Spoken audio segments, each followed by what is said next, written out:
नमस्कार, मैं हूं देवेंद्र कुशवाहा।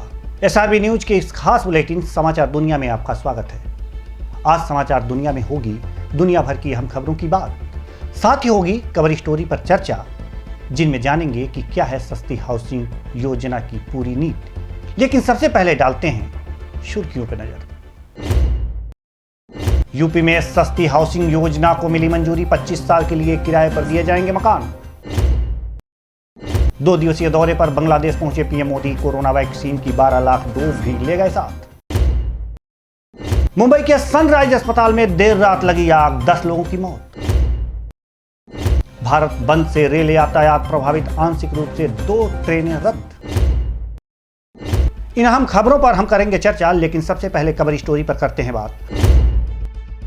आज कवर स्टोरी में होगी यूपी कैबिनेट मीटिंग पर नजर, जिसमें मिली सस्ती हाउसिंग योजना को मंजूरी। मुख्यमंत्री योगी आदित्यनाथ की अध्यक्षता में हुई कैबिनेट की बैठक में सस्ती हाउसिंग योजना को मंजूरी मिल गई है। एक रिपोर्ट देखते हैं।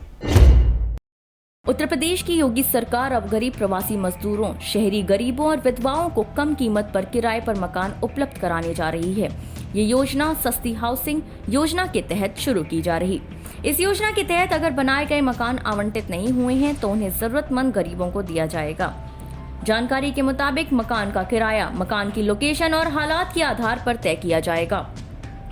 तो वहीं 2 साल में किराया 8% की दर से बढ़ाया जाएगा। इस योजना के तहत गरीबों को 25 साल के लिए मकान किराए पर दिया जाएगा। दरअसल इस योजना को प्रदेश में 2 तरीके से लागू किया जाएगा। पहले मॉडल के अनुसार अफोर्डेबल हाउसिंग योजना के तहत अलग अलग योजनाओं में बने गैर आवंटित मकानों को किराए पर दिया जाना है। तो वहीं दूसरे मॉडल में बिल्डरों से सस्ते आवास बनवाकर किराए पर दिए जाएंगे, और अगर बिल्डर इसमें अपनी जमीन पर किफायती मकान बनाकर देते हैं तो सरकार की तरफ से उनको जमीन में कई करों में छूट प्रदान की जाएगी। गौरतलब है कि उत्तर प्रदेश के सत्ता पर आसीन हुए मुख्यमंत्री योगी आदित्यनाथ को 19 मार्च को 4 साल पूरे हो चुके हैं। इन 4 सालों में सीएम योगी अपने कार्यकाल में किए गए विकास कार्यों की वजह से बीजेपी शासित तमाम राज्यों के लिए एक रोल मॉडल बनते जा रहे हैं। योगी आदित्यनाथ के फैसले बीजेपी के उन राज्यों के लिए भी नजीर बन रहे हैं जहां बीजेपी शासित सरकारों का दूसरा या तीसरा कार्यकाल चल रहा है। आपको बता दें कि यूपी के लव जिहाद, गौहत्या, प्रदर्शनकारियों पर सख्ती जैसे कई मामले हैं जिसे देश के दूसरे बीजेपी शासित राज्य अपनाते नजर आ रहे हैं। Special desk SRB news. Cover story के बाद वक्त हो चला है एक छोटे से ब्रेक का। मिलते हैं ब्रेक के बाद।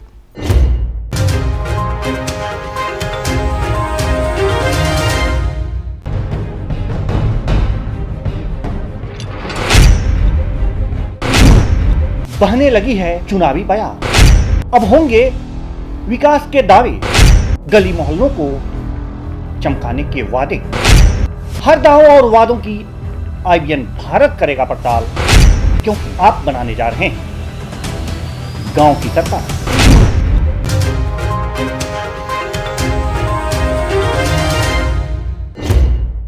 ब्रेक के बाद स्वागत है आपका। प्रधानमंत्री नरेंद्र मोदी अपने 2 दिवसीय दौरे के लिए बांग्लादेश पहुंचे। पीएम का स्पेशल विमान ढाका के हजरत शाह जलाल इंटरनेशनल एयरपोर्ट पर सुबह पहुंचा, जहां बांग्लादेश की प्रधानमंत्री शेख हसीना ने उनका स्वागत किया। एक रिपोर्ट देखिए। प्रधानमंत्री नरेंद्र मोदी बांग्लादेश के 2 दिनों के दौरे पर हैं। मोदी के हजरत शाह जलाल इंटरनेशनल एयरपोर्ट पर पहुंचते ही राष्ट्रीय गान बजाकर गार्ड ऑफ ऑनर दिया गया। आपको बता दें कि प्रधानमंत्री मोदी बांग्लादेश की आजादी की 50वीं वर्षगांठ के जश्न में शामिल होंगे। एक न्यूज एजेंसी की रिपोर्ट के मुताबिक पीएम मोदी अपने साथ बांग्लादेश के लिए कोरोना वैक्सीन की 12 लाख डोज भी लेकर गए हैं। गौरतलब है कि इस दौरे पर भारत चीन के बीच कई द्विपक्षीय मुद्दों पर चर्चा होगी। इसके साथ ही कुछ ऐलान भी किए जा सकते हैं।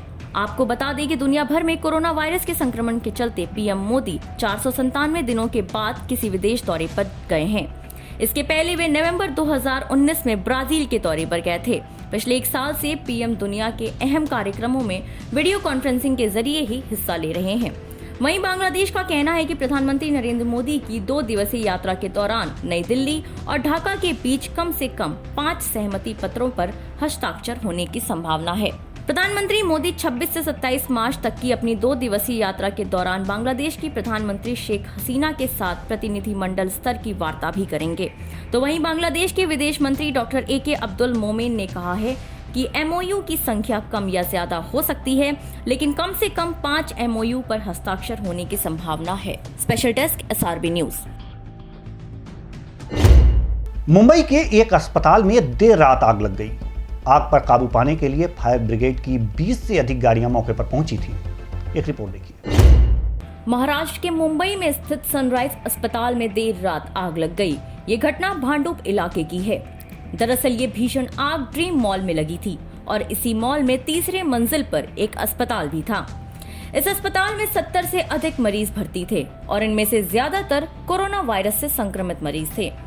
घटना के बाद फायर ब्रिगेड की मदद से अस्पताल के अंदर से सभी मरीजों को निकालकर दूसरे अस्पताल में शिफ्ट किया गया।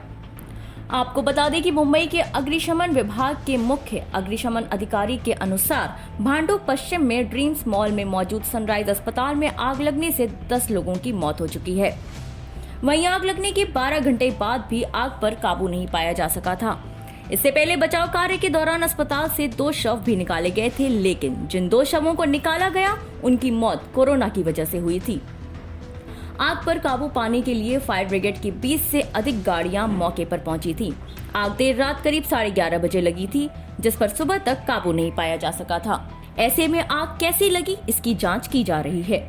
दरअसल ड्रीम्स मॉल साल 2009 में बना था। इस मॉल में करीब 1000 छोटी दुकानें, 2 बैंकेट हॉल और 1 अस्पताल है और यहाँ कोरोना अस्पताल शुरू करने के लिए पिछले साल अस्पताल को कंडीशनल OC दिया गया था। गौरतलब है कि ये पहले से ही विवादों में घिरा हुआ है और 4 साल पहले NCLT ने इसके लिए एक प्रशासक नियुक्त किया था। मुंबई मेयर ने इस घटना को लेकर कहा है कि मैंने पहली बार मॉल के अंदर अस्पताल देखा है। आग लगने की वजहों का पता अभी तक नहीं चल सका है। कोरोना मरीजों समेत अन्य मरीजों को दूसरे अस्पताल में शिफ्ट कर दिया गया और मामले में संलिप्त दोषियों के खिलाफ सख्त कार्रवाई की जाएगी। फिलहाल मुंबई के इस अस्पताल में लगी आग का मामला गंभीर माना जा रहा है, क्योंकि महाराष्ट्र के भंडारा जिला अस्पताल में लगी आग के मामले में मुख्यमंत्री उद्धव ठाकरे ने अस्पतालों के सेफ्टी ऑडिट के आदेश दिए थे। ये घटना चिंताजनक इसलिए भी है क्योंकि मुंबई के मेयर खुद बोल रहे हैं कि उन्हें नहीं पता था कि इस मॉल के अंदर अस्पताल है। Special desk SRB news. किसानों द्वारा बुलाए गए भारत बंद आंदोलन की वजह से रेल यातायात प्रभावित हुई है। एक रिपोर्ट देखते हैं। नए कृषि कानूनों के खिलाफ देश भर में बुलाए गए किसानों की ओर से भारत बंद का बड़ा असर रेलवे संचालन पर देखने को मिला। उत्तर पश्चिमी रेलवे अंतर्गत रेवाड़ी, हिसार, चरखी दादरी, मनहेरू, भिवानी, बावला रेलखंड के बीच किसान आंदोलन की वजह से रेल सेवाएं प्रभावित हुई हैं। इसी वजह से रेलवे को अपनी 2 ट्रेनों को रद्द करना पड़ा। इसके साथ ही रेलवे को अपनी 5 ट्रेनें आंशिक रूप से रद्द करनी पड़ी। साथ ही 2 ट्रेनों के मार्ग में परिवर्तन भी किया गया है। उत्तर पश्चिमी रेलवे के प्रवक्ता गौरव गौड़ के मुताबिक भारत बंद आंदोलन की वजह से इन सभी रूटों पर ट्रेनों का संचालन प्रभावित हुआ है। किसान आंदोलन की वजह से रेलवे को कुछ ट्रेनों को प्रारंभिक स्टेशनों से रद्द करना पड़ा। वहीं आंदोलन की वजह से कुछ ट्रेनों को आंशिक रूप से भी रद्द करने का फैसला लिया गया है, तो वहीं कुछ के मार्ग में जरूरत के मुताबिक फेरबदल कर संचालन किया जा रहा। प्रवक्ता के मुताबिक जिन ट्रेनों को प्रारंभिक स्टेशन से 26 मार्च को रद्द किया गया है, उनमें गाड़ी संख्या 04782 रेवाड़ी बठिंडा स्पेशल रेल सेवा शामिल है। आपको बता दें कि इससे पहले इस रेल सेवा को आंशिक रूप से रद्द किया गया था, लेकिन अब यह रेल सेवा रद्द रहेगी। इसके अलावा गाड़ी संख्या 04735 श्रीगंगानगर बठिंडा स्पेशल रेल सेवा 26 मार्च को रद्द रहेगी। आपको बता दें कि इससे पहले ये रेल सेवा को आंशिक रूप से रद्द किया गया था, लेकिन अब ये रेल सेवा रद्द रहेगी। फिलहाल समाचार दुनिया में आज के लिए बस इतना ही। मुझे दीजिए इजाजत। नमस्कार।